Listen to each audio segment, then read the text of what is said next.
எதற்காக இந்த பிறந்தநாள் கொண்டாடுகின்றோம்?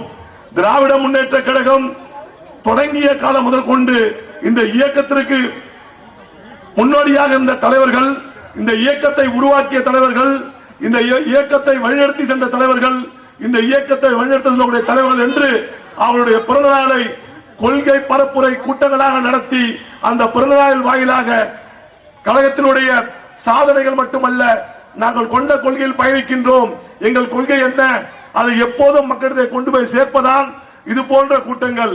எதற்கு அன்புக்குரிய தம்பி இங்கே நாங்கள் பாராளுமன்றத்தில் எதிர்த்து நிற்கிறது.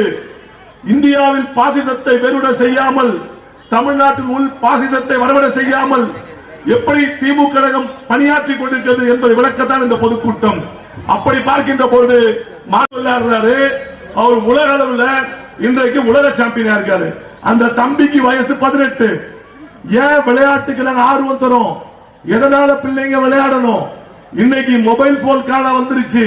சின்ன குழந்தைய சாப்பாடு ஊட்டினா கூட மொபைல் போன் தான் சோறு சாப்பிடுதா இல்லையா? அதான நிலைமை. ஆனால் அந்த நிலை நீடித்தால் என்ன ஆகும்? குழந்தையோட அறிவு மழுங்கி போய்விடும். அந்த குழந்தை மொபைல் போனுக்கு அடிக்ட் ஆயிடும். சில குழந்தைங்க ஃப்ரீ ஃபயர் கேம் விளையாடுறாங்க. அந்த கேம் விளையாடி அந்த குழந்தையோட கையெல்லாம் பாத்தீங்கன்னா நரம்பு பாதிப்பு ஏற்பட்டு உளவியல் பாதிப்புக்கு ஆறாங்க. ஆனால் விளையாட்டில் ஆர்வம் இருந்தால், இப்ப எனக்கு படிக்கும் போது நான் ஓடி ஆடி விளையாடினேன், கிரிக்கெட் விளையாடணும், நாங்க எல்லா விளையாட்டு விளையாடணும். ஆனா இன்னைக்கு பசங்க விளையாடுறாங்களா? விளையாட மாட்டாங்க. எல்லார் கையிலும் மொபைல் போன். அப்ப மாண்புமிகு தமிழக முதல்வர் அண்ணன் உதயநிதி அவர்களை விளையாட்டுத்துறை அமைச்சராக்கி அதன் வாயிலாக விளையாட்டில் சாதிக்கக்கூடிய தமிழ்நாட்டு மாணவர்களுக்கு பல்வேறுபட்ட நலத்திட்டங்கள்.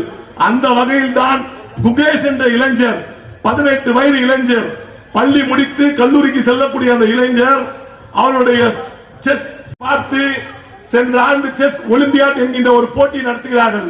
அந்த போட்டி நடத்தியதன் காரணமாக அதில் வெற்றி பெற்று அந்த தம்பி கேண்டிடேட் என்கின்ற ஒரு தொடருக்கு போகிறார்.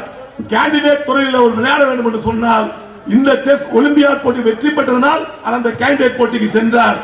அந்த தொடரில் அவர் யாரை எதிர்கொண்டார் என்று சொன்னால் நடப்பு உலக சாம்பியனை எதிர்கொண்டார். அந்த உலக சாம்பியனை வெற்றி பெற்றார். அதனால் உலக சாம்பியன் ஆனார். இந்தியாவில் இது போன்ற விளையாட்டுக்கு இவ்வளவு நுட்பமா பார்த்து அண்ணன் உதயநிதி செய்தனால்தான் இன்றைக்கு உலகம் போற்றும் குகேஷ் வெளி உலக நாடுகள் தெரிந்தார்.